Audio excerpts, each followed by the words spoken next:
José Hernández, que fue periodista, fue político y fue poeta, inició su publicación, digamos ya en folleto, no propiamente es un libro, en Paraná, aprovechando el material de unos artículos periodísticos sobre la muerte, el asesinato del general Ángel Vicente Peñalosa, el Chacho, que fueron recogidos inmediatamente en un folleto que se conserva, afortunadamente, en nuestra Biblioteca Nacional. Este fue el primer libro, podríamos decir, de este bonaerense ilustre que se llamó José Hernández. Porque la vida de mi abuelo, de José Hernández, se desarrolló un tiempo largo en Paraná, en ocasión de que era presidente Urquiza. La capital de la República era entonces el Paraná. Y allí José Hernández vivió bastante y trabajó bastante. Trabajó para sobrevivir porque era muy pobre. Se había quedado sin trabajo a raíz de meterse en cuestiones políticas. En fin, ya... Pero eso es anterior al nacimiento de mi madre. Hernández, desde el punto de vista de la sangre, de la etnia, es un verdadero criollo en el sentido riguroso del término criollo. Por sus venas corría la sangre de los Hernández de origen extremeño, de Extremadura, de su abuelo y de su bisabuelo. Por el lado de la madre, los Pueyrredón, había en él sangre francesa por los Pueyrredón y sangre irlandesa por los O'Dogan, pasados por Galicia.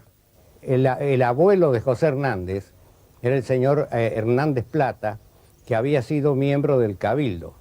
Era un español, muy español. Y cuando Rafael Hernández, el hijo, le comunica que se va a casar, ¿con quién te vas a casar?, le pregunta. Me voy a casar con fulana de tal Pueyrredón.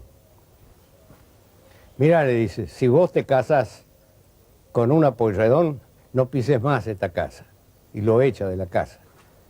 Y recién regresa, años después, para hacerle conocer el hijo que ha tenido, que es José Hernández, el segundo hijo, el primer hijo varón, el segundo hijo, pero el primer hijo varón. Se lo lleva y entonces, bueno, ahí hacen las paces, padre e hijo, y continúa la relación. Después de eso, José Hernández estuvo viviendo en la casa del señor, del señor Hernández Plata, del abuelo, porque Hernández, el padre, Rafael Hernández, y lo acompañaba la madre, la señora Pueyrredón, andaba buscando y transportando hacienda del pago de la Laguna de los Padres. Era una gira larga que le llevaba algo así como 6 meses o 7 meses. Entonces le dejó al abuelo, el nieto varón, que tenía en esa época 4 años o 5, y estuvo ahí viviendo un periodo, en esa casa, en la calle, en Barracas, no sé en qué calle. José Hernández aprendió en realidad lo que era la vida de campo, acompañando al padre, siendo jovencito él, acompañando al padre, a Rafael Hernández, que compraba y vendía hacienda. Y por supuesto, el transporte se hacía caminando, hombres y hacienda, de un lado a otro. Como generalmente compraba por la zona de Laguna de los Padres, o sus alrededores, y los trechos para llegar con la hacienda o a los centros de consumo o a otros lugares para hacer invernada, eran largos, tenían que ir llevando, iban con los peones, arriando la hacienda, iba el padre, Rafael Hernández, y también José Hernández, que estaba haciendo su primera vida de rural, y trataba con los peones, estaba en los fogones, en fin, la vida de él diaria era compartir la vida que hacían los peones. Bueno, José Hernández era Entre Ríos como un eco de las disputas políticas bonaerenses o porteñas. Hay memorialistas que lo han recordado en su paso por Paraná y señalan, por ejemplo, su tendencia a visitar el Mercado Central, a ponerse en contacto con gauchos, con carniceros, de donde pudo haber captado más de una de las características que después reiteraría en el Martín Fierro, ¿no? Y hay otra particularidad que parece ser entrerriana, según algunos, un seudónimo que su vozarrón o la característica de su voz le había provocado, Matraca. Hernández para los paranaenses sería Matraca. Y es interesante que un autor, un compositor popular de nuestro tiempo, nada menos que don Linares Cardoso, autor de tantas composiciones, reivindicador de la chamarrita, etc., haya dedicado una chamarrita hernandiana en donde justamente toma ese tema.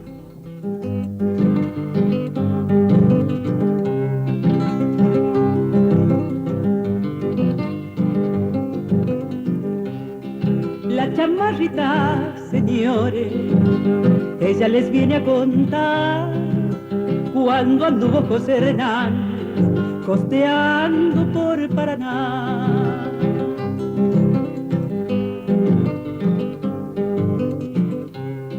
Me contó la chamarrita que lo vio por la ciudad, me estudió entre el gauchazo para hacer su eternidad.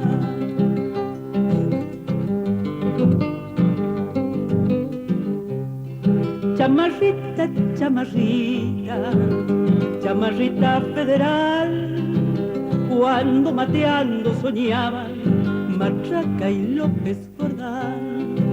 Chamarrita terruñera, Hernández nos dio el cantar, y mucho más un destino rumbo del ser nacional.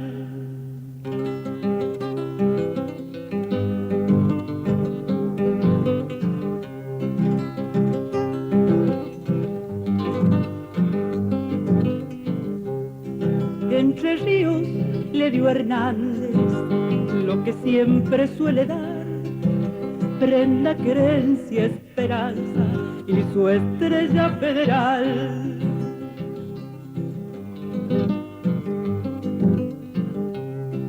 Si dos gauchos de mi tierra simbolizan la amistad, cruz debe ser José Hernández y Fierro López Jordán.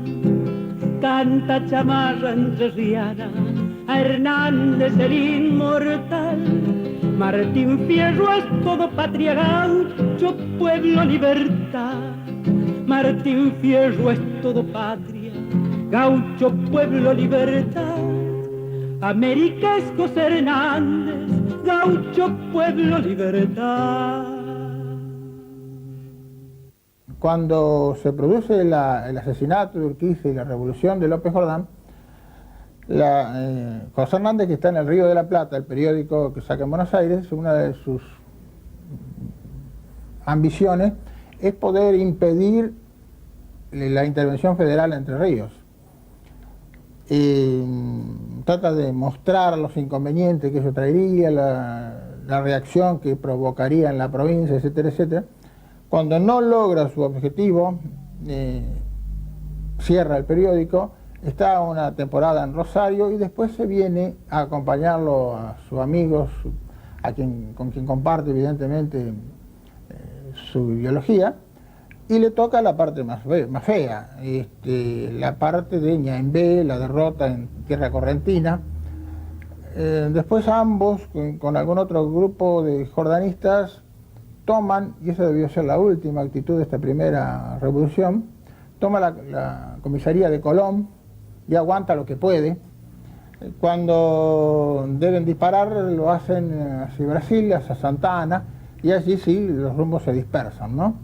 Hernández queda en Santa Ana y una tradición muy grande dice que allí debió comenzar el poema, ¿no? Don Ricardo Ramón López Jordán participó en terribles batallas, en una de las cuales, en Paso Don Gonzalo, en el departamento de La Paz, el gobierno nacional estrenó armas Remington con balas explosivas y donde al general le ofrecieron la posibilidad de también adquirir estas armas, a lo que se negó con vehemencia, diciendo que eso no estaba dentro de la dignidad del paisano entrerriano. Y a propósito de estas batallas, en ellas se utilizaba la estrategia de la atropellada, que consistía en que un grupo de 150 a 200 jinetes realmente hiciera un avance terrorífico para los enemigos, dando alaridos y mostrando sus lanzas, sus sables y sus tercerolas, tratando de amedrentar un poco a las fuerzas contrarias. En esta batalla, como decimos, fue realmente increíble la cantidad de muertos que hubo por parte de las fuerzas entrerrianas al encontrarse en una desventaja numérica que el Ejército Nacional tenía, además, con la factibilidad de esas armas, realmente, que decía don Ricardo Ramón López Jordán, eran inventos del demonio. Hay que recordar que Urquiza tiene, para los entrerrianos también, varios periodos de gobierno. Podríamos decir que su carrera política y su digamos, participación en los más altos lugares políticos lo ven a Urquiza ya de joven, a los 20 años de edad, como diputado de la provincia. Posteriormente, Urquiza accede a la primera magistratura de la provincia como gobernador y vuelve a tener otro periodo más de gobernación. También tenemos que acordarnos que fue el primer presidente constitucional, el primer presidente de la Confederación Argentina, y que luego de terminado ese periodo, él es nuevamente gobernador de la provincia de Entre Ríos. Estamos en la casa de Justo José de Urquiza, que fuera su casco de estancia, la estancia San José, y que por las crónicas y los comentarios de época, por el asombro de lo que es arquitectónicamente esta casa, pasara a ser o denominada Palacio San José. Exactamente aquí en esta casa, en este escritorio donde estamos ubicados ahora, es el escritorio político de Urquiza y donde han transcurrido horas de reuniones con personajes políticos, militares, de la cultura de la República Argentina. Sabemos que Urquiza fue el organizador histórico de lo que es hoy nuestra República. Sí, es un personaje político que estuvo muchos años en el poder, hizo mucha obra y, como todos los personajes políticos, tienen sus adeptos y sus enemigos. Urquiza en este punto muere trágicamente, muere por causas políticas y por pugnas, en este caso un personaje muy importante también de la región, de la provincia de Entre Ríos, Ricardo López Jordán, partidario de su misma formación política, personaje histórico que se hizo prácticamente al lado de Urquiza, tanto militar como políticamente, que lo ha enfrentado en elecciones para el mandato del gobernador de la provincia de Entre Ríos y que, no pudiendo acceder a la magistratura de la provincia por elecciones, quizás, ahí va, dejemos eso para la verdad histórica, quizás pensó que la manera de hacerlo era programando, diseñando un asesinato y de esa manera llegar López Jordán a la gobernación de la provincia de Entre Ríos. Otro detalle que interesante, tal vez no muy divulgado, es la relación que tuvo José Hernández con los sucesos de Paysandú. Sitiado Paysandú por las tropas, por los barcos brasileños, avanzando por otro lado, por tierra, las tropas del general Venancio Flores, Paysandú resiste. En diciembre, al principio de diciembre, su hermano, que está peleando ahí con el grado de capitán, recibe una herida importante. Así que José Hernández decide ir a colaborar y a conocer el estado de salud. Toma un barco y la sorpresa grande es que allí se encuentra con Guido Hispano. Quiero ubicarlos, la sorpresa que significaría para ellos, incluso para nosotros, saber que dos grandes poetas del siglo pasado, de improviso, van en un barco para, no para una actividad poética, sino para una actividad tan guerrera como era el sitio de Paysandú. Cuando llegan se encuentran con que es imposible pasar, así que se tienen que conformar con llegar a la isla de enfrente, a Paysandú, la isla Caridad, Y desde allí, y lo único que hacen, lo valioso que realizan, es curar a los heridos y que van regresando, que a duras penas van superando el sitio brasileño. Entre los heridos está nada menos que su hermano. Así que en un momento determinado, Rafael Hernández, José Hernández y Carlos Guido Hispano, unidos por la adversidad, un herido, 2 enfermeros, una cosa insólita, un poco inaudita. Si no fuera, aquí la historia pareciera más sorpresiva que la fantasía. Estos son hechos de la vida de Hernández que indudablemente se asocian con nuestro medio de ambas costas, la costa paranaense y la costa del Uruguay. La hermana mayor de mi madre, que era doña Lola Urquiza de Sáenz Valiente, prima de mi padre, ella fue la que lo protege al padre abrazándolo en el suelo. Y debajo del brazo de ella le hicieron 4 puñaladas que no quiso. Porque el balazo no era mortal, a pesar que los historiadores de la época decían que mi abuela, mi tía Lola, estaría nerviosa y no sabía lo que decía. Mi tía Lola era el general Urquiza con pollera, un carácter, no mal carácter firme, ¿no? Y cuando se descubre el cadáver, realmente tenía razón ella. El balazo había golpeado el maxilar superior, pero no lo había perforado, no era mortal. Fueron las puñaladas las que lo mataron al general Urquiza. Y José Hernández actuó en consonancia con López Jordán, porque López Jordán quería ser gobernador de Entre Ríos. Y Hernández posiblemente tenía algún interés en eso. Yo le puedo decir a usted que en el asesinato Urquiza, López Jordán no actuó con ningún entrerriano. Fueron correntinos, cordobeses y uruguayos, ¿no? Y así usted va a ver cómo era posible que no había la solidaridad que Hernández creyó que había en el pueblo entrerriano. Y si Urquiza muere y se produce la intervención de Sarmiento al Entre Ríos, levanta a López Jordán al entrerriano porque Urquiza les había enseñado a ser federal y entonces era muy fácil levantar el pueblo. Pero no contra Urquiza, levantarlo contra la intervención. Indudablemente en la época en que escribe Martín Fierro, todavía la inmigración masiva no había venido a la Argentina, pero había muchos extranjeros. Y es notable que en el poema los extranjeros son en realidad tratados con ironía. Son gringos que no saben pelear, es gente chambona, es gente que se asusta, que no tiene los valores que tiene el criollo, de coraje, de sacrificio, etc.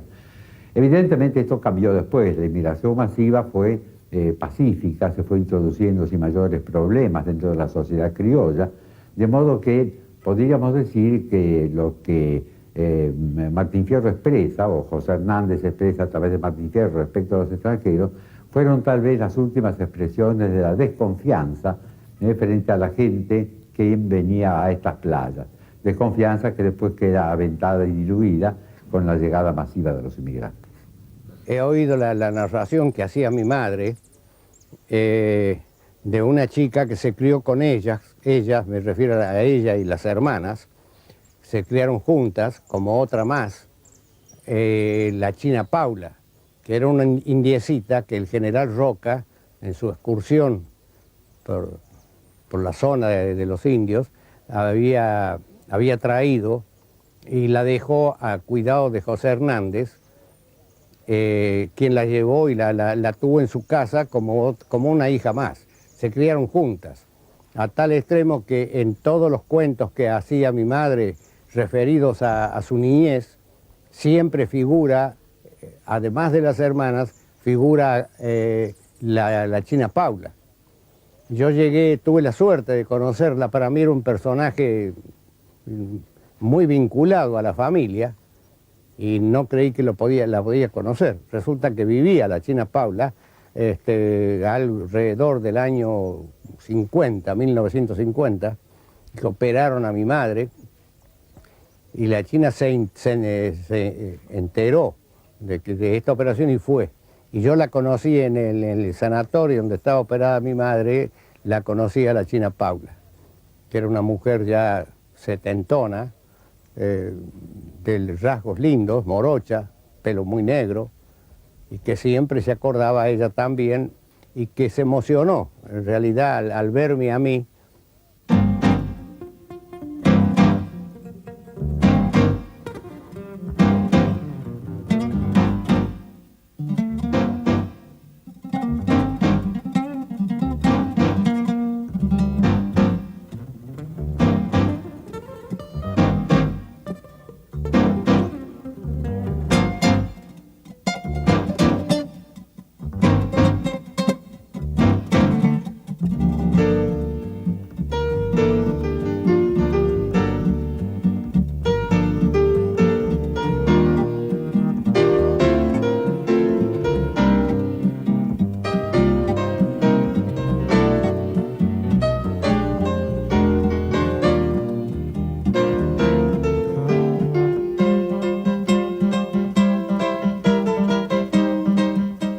José Hernández tradujo en la letra su militancia política en distintos momentos de su existencia. Tuvo que exiliarse en Brasil por haberse comprometido con un movimiento jordanista en Entre Ríos, en cuyas filas peleó, y luego se le permitió, a través de una intermediación que hizo Benito Mañasco ante Sarmiento, que pudiera regresar a Buenos Aires, pero regresar en silencio. Nada de periódicos, nada de hacer tribuna. Se instala en el Hotel Argentino, muy cerquita de la Casa de Gobierno, y allí escribe, le pone en boca de sus personajes literarios lo que él no podía decir por censurado. Este es, digamos, un poco el origen. Ya el poema lo había comenzado a escribir en Santa Ana do Livramento. En gran medida, lo que hizo aquí es pasar en limpio, en el cuaderno, lo definitivo del Martín Fierro. Martín Fierro es la defensa, es una denuncia de la situación del gaucho argentino y también de la acción política que privaba el ejercicio de la soberanía del pueblo. Esto está muy claro tanto en la primera parte como en la segunda parte. Es un libro de denuncia, ante todo, en la cual los personajes literarios hablan por su autor, que no puede hacerlo públicamente. Estoy como escondido.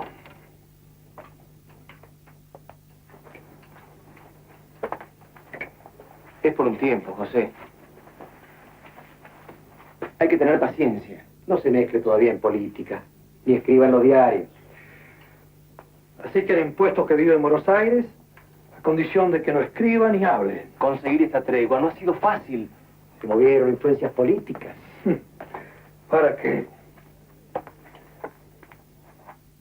¿Para qué si debo ocultarme como un criminal?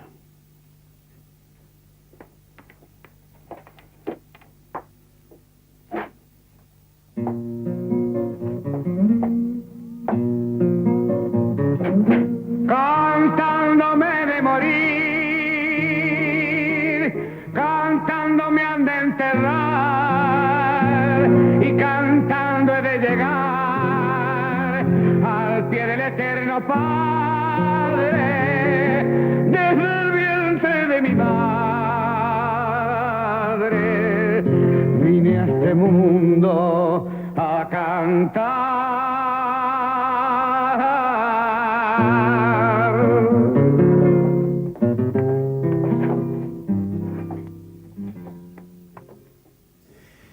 Digo, parte de ese itinerario de la gauchesca es el contrapunto que Hernández mantiene con un amigo, en esa época mucho más próximo que ahora probablemente, un amigo oriental, Lucic, que tiene precisamente un poema que se llama Tres Gauchos Orientales. Eso nos llevaría a algo así como eso que se llamaba la dialéctica de la gauchesca. Tradicionalmente, en el Río de la Plata, digo, en la banda oriental y en esta banda, la occidental,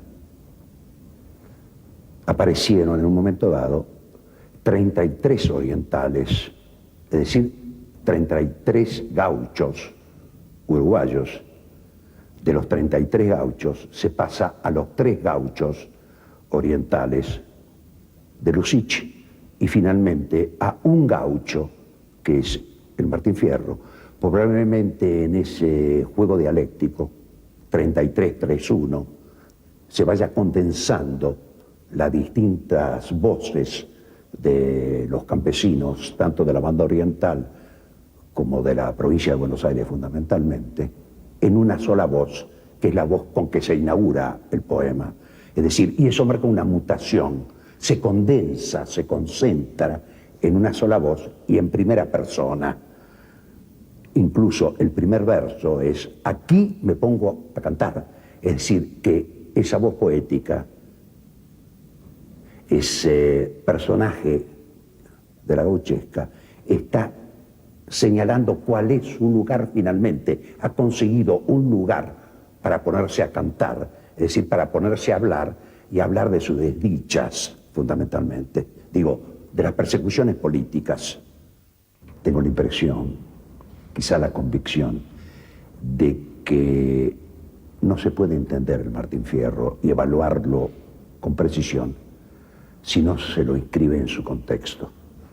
Y el contexto del Martín Fierro, ineludible, notoriamente, es la gauchesca, es decir, un género que entra a funcionar como tal desde fines del siglo XVIII. Desde fines del siglo XVIII ya hay gauchos que se ponen a cantar al compás de la vihuela. Hay tradición oral, hay textos escritos. Eso a su vez apoyaría la tradición de la gauchesca en la evolución de la estancia, es decir, cuando en la Argentina los grandes propietarios, los grandes latifundistas, empiezan a marcar con precisión los límites de las estancias. Y como consecuencia de eso, la organización de esa típica estructura campesina que es la estancia. Allí creo que se inscribe fundamentalmente una pieza que tiene, como el Martín Fierro, más que considerables méritos literarios, pero al mismo tiempo es un testimonio muy preciso, mediatizado, de lo que implica toda esa cultura campesina. Quizás eso sería la primera aproximación. Tiemble y cantaremos juntos, trasnochadas no acobardan, los concurrentes aguardan, y porque el tiempo no pierdan, haremos gemir las cuerdas hasta que las velas no ardan.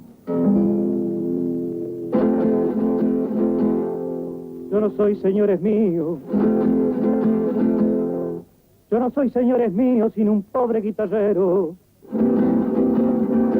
Yo doy gracias al cielo porque puedo en la ocasión toparme con un cantor que experimente este negro. Yo tiro cuando me tiran, yo tiro cuando me tiran, cuando me aflojan aflojo. Se ha de morir de antojo quien me convida a cantar, para conocer un poco lo mejor es verlo andar. Me gusta, negro ladino, lo que acabas de explicar. Ya te empiezo a respetar, aunque al principio me reí, y te quiero preguntar lo que entendés por la ley.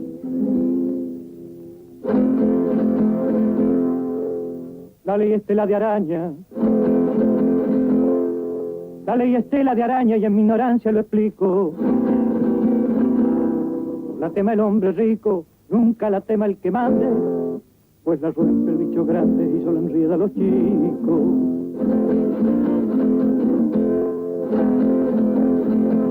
Le suelen llamar espada, le suelen llamar espada y el nombre le viene bien. Los que gobiernan la ven a dónde han de dar el tajo, le cae al que se halla abajo y corta sin ver a quién. José Hernández, como sabemos, fue un hombre de origen federal, acompañó a López Jordán en algunas de sus revoluciones, incluso tuvo algún episodio no demasiado agradable al lado de López Jordán, como cuando proyectó la formación de una suerte de república independiente de Entre Ríos y Corrientes bajo el protectorado de Brasil, pero eran propios de las luchas políticas de la época y de la falta de una conciencia nacional bien clara. en aquellos tiempos. Pero lo interesante es que después este rebelde se va aproximando a las fuerzas que apoyan a Roca y será uno de los hombres que en la legislatura de la provincia de Buenos Aires dé también su apoyo a la iniciativa de Roca de federalizar Buenos Aires, contraponiéndose con el célebre discurso de Leandro Alem, que veía en la federalización de la ciudad de Buenos Aires un paso hacia la tiranía o hacia la dictadura. Hernández, en cambio, apoya esto en un discurso que también ha pasado en la historia. Tener gaucho, tener casa, escuela, iglesia y derecho. ¡Viva el diputado Martín Fierro!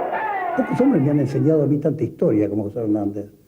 Yo siempre digo que los historiadores saben menos historia que los poetas, ¿no? Por eso los hombres como Félix Luna es un poeta y es un historiador.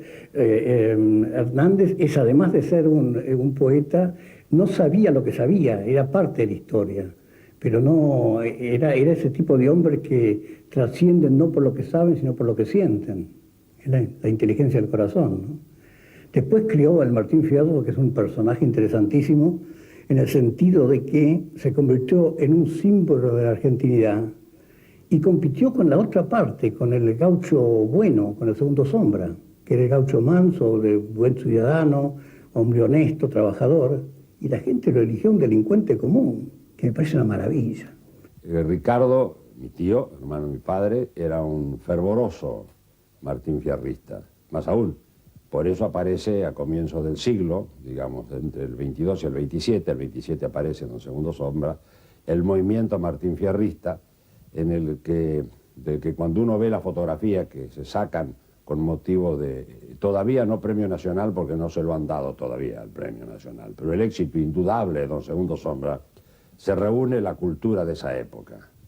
Hoy, Dios, ¿a cuántos tendríamos que juntar para tener una pléyade de esos 25 que están sentados allí? Pero de Martín Fierro lo más importante es el propósito que lo guió al escribirlo y la explicación que mucha gente no se ha hecho por qué está dividido en dos partes. Ni en el delirio de la escarlatina en el año 1872, si lo hubiera tenido, José Hernández pensó escribir la vuelta. Porque cuando en la penúltima copla dice «Rompo», dijo la guitarra, para no volverme a tentar. Un guitarrero que rompe la guitarra es para no cantar de nuevo. Pero él se da cuenta que él ha descrito un personaje, que son 20 años después de la Constitución, ¿no? Todas esas barbaridades y atropellos que se cometían con la gente de campo especialmente, ya tenía 21 años la Constitución del 53.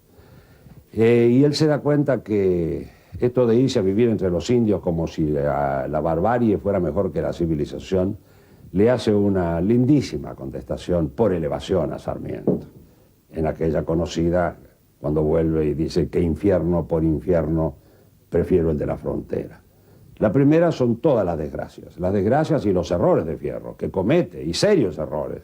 Él, al fin y al cabo, mata a un negro en una pulpería y como todavía sigue teniendo más fuerza, mata a otro más. Y el sargento Cruz, bueno, es un valiente desertor, el jefe de la patrulla que tiene que ir a prenderlo, salvo que existiera entonces la ley de la obediencia debida. Lo cierto es que se van él y el desertor a vivir entre los indios, se lo deja morir a Cruz allá. Digo, lo deja morir el autor, me estoy refiriendo, porque es difícil hacer de un sargento desertor un personaje arrepentido. Y vuelve para encontrarse a payar en una pulpería con un moreno. Ya ha estado primero cantando con Cruz en la ida. Y para encontrarse con el hijo, con sus dos hijos, el mayor y el menor, no tienen nombre. Y dar una cantidad de consejos. Un padre que da consejos, más que padre es un amigo, y así como tal les digo, que vivan con precaución, nadie sabe en qué rincón se encuentren que es su enemigo. Y bueno, tomen las últimas dos líneas de cada una de ellas sextetas, distribúyanlo, digan que son los candidatos del partido político que sostiene esos principios, juren cumplirlos y ganen el 99% de los votos. Para la guerra, así te quiero ver, Fierro. No le mezquine, compañero. ¡Fierro! los milicos!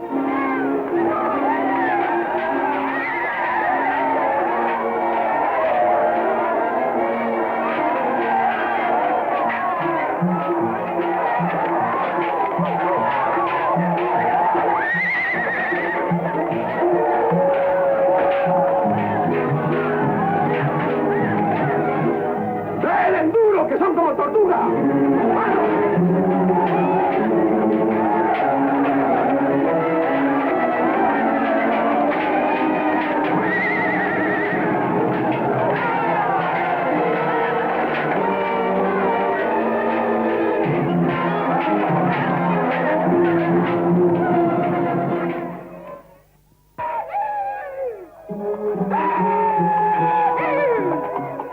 ¡Acabó, Cristiano! ¡Se metió! ¡El alza, el pluma!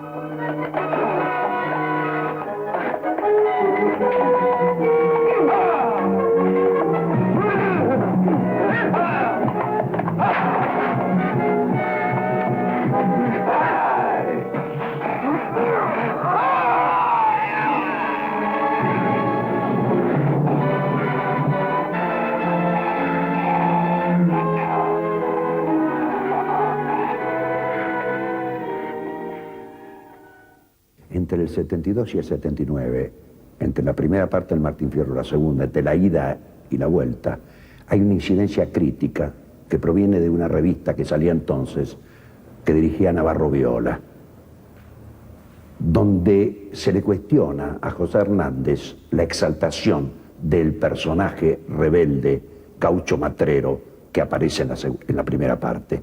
Tanto es así que hay como una corrección, una suerte de autocensura en el texto de la segunda parte, en la vuelta. Es decir, deja de ser el gaucho matrero para convertirse en alguien que da consejos, en un padre cargado de experiencia que le da consejos a sus hijos, naturalmente, en el mejor estilo de las novelas del siglo XIX, y cuyo eje central es esencialmente el convertirse en un trabajador honrado. Eso en 1879. En 1882, si mal no recuerdo, y es prácticamente de las últimas obras de Hernández, publica una instrucción a los estancieros, donde en prosa, pero prosa que tiene un ritmo de permanentemente, es decir, del muy buen oído que tenía Hernández en tanto había sido taquígrafo del Congreso, versifica casi sin darse cuenta. Y en la instrucción a los estancieros no ya le da consejos de ser honrados a los gauchos que han sido sometidos, sino que le indica cómo a los estancieros, es decir, a los propietarios, cómo hay que manejar con eficacia, desde todo punto de vista, desde las marcas hasta la mezcla de los ganados, a esa serie de figuras que tradicionalmente en 1880 se estaban concentrando en lo que se llama todavía la sociedad rural argentina. Sí, esta era un campo que compró mi abuelo, José Hernández. Era un campo de 1800 hectáreas y lo explotó con ganado, y tal como se hacía en esa época, criaba y traía ganado de otros lados, lo engordaba acá, y en muchas ocasiones pasaba temporadas acá. Hay una carta escrita acá, fechada en 1800 y pico, no me acuerdo exactamente el año, en donde le escribe a su hija, la hija mayor, Isabel, con quien tenía mucha afinidad porque, bueno, era bastante mayor que las otras hijas y él podía hablar y entenderse más con Isabel, contándole que está acá, que le escribe desde la capilla, dice, que era el nombre que tenía la población esta. Bueno, y le da consejos. Es una carta muy linda que yo lamento, la recuerdo poco, pero es una carta muy linda dándole consejos sobre la vida familiar y sobre todo la relación esposa-marido. Mi madre es la tercera hija mujer de José Hernández. Tuvo 6 hijas mujeres y un varón. Me pregunta usted, ¿por qué le decían Manganeta? Bueno, Manganeta le dicen, es un sobrenombre que le queda porque Hernández vivían en aquella época o pasaban gran parte de su tiempo en la Quinta, en Belgrano, que estaba ubicada exactamente en lo que hoy es Federico Lacroze y Cabildo. Allí contaba mi madre que una partida policial lo va a buscar a las 2 de la mañana o cosa parecida.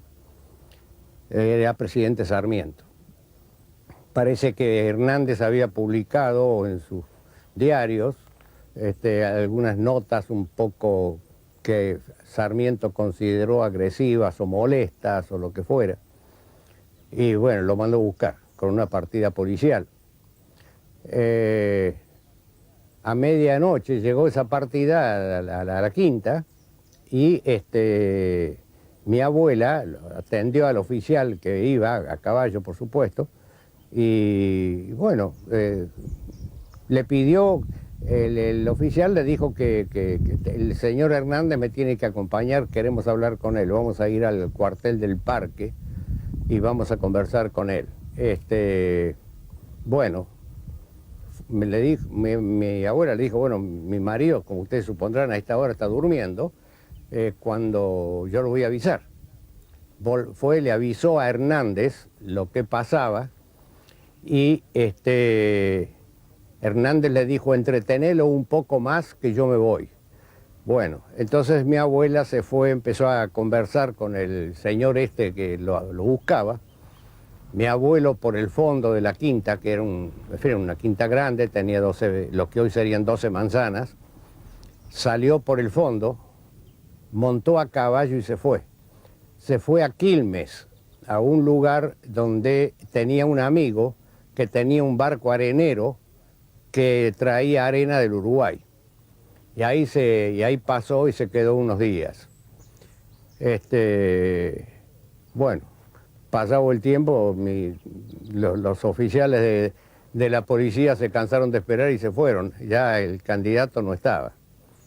Y bueno, así fue que Hernández se fue a vivir lejos, pero de Quilmes a veces venía a su quinta, hacía visitas a la familia, y en una de esas visitas, bueno, la señora Carolina, mi abuela, quedó embarazada, y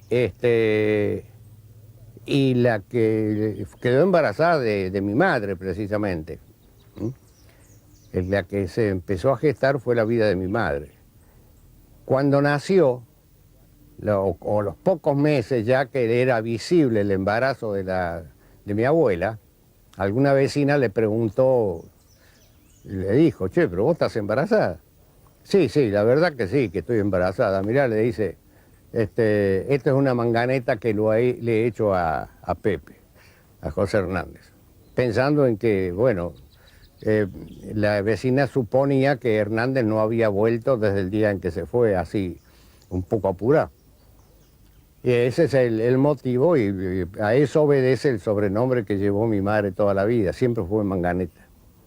Y entonces dice que el oficial les recordó, les dijo, la orden es fusilarlo. Ya para esto Hernández ya no estaba, ella seguía escuchando, pero ya Hernández no estaba. ¿Su madre siempre contaba esto igual? Lo contaba esto, sí, se lo he oído contar muchas veces. Pero, en fin, no sé hasta dónde puede ser veraz el cuento, no estoy muy seguro.